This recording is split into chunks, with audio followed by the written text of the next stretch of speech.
Happy Fiesta! Today we honor the glorious and miraculous Immaculate Conception of our Blessed Mother. Ito ang isang malaking tanong. Naniniwala ka pa ba? Naniniwala ka pa ba na makakaya natin na sundin ang kalooban ng Diyos?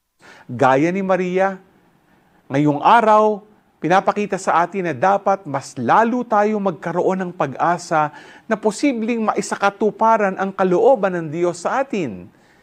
We remember na sa pamamagitan ni Maria, naging possible ang impossible nung nagpailalim siya sa kalooban ng Diyos.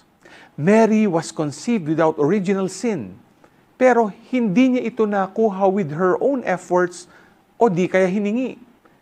Sa halip ang Diyos, sa kanyang kabutihan, ay pinili na likhain siya ng walang orihinal na kasalanan upang magkaroon ng angkop na instrumento kung saan ang anak ay makaparito sa mundo. Napakalaking biyaya ang natanggap ni Maria at hindi niya ito sinayang, bagkos ay pinagsumikapang lalo pa itong maisabuhay. Lahat naman tayo ay may biyaya din na natanggap sa Diyos. Ang hamon sa atin ay kung paano natin ito maisasabuhay at pagsusumikapang bigyang buhay ang pag-asang kaloob nito. G ka ba?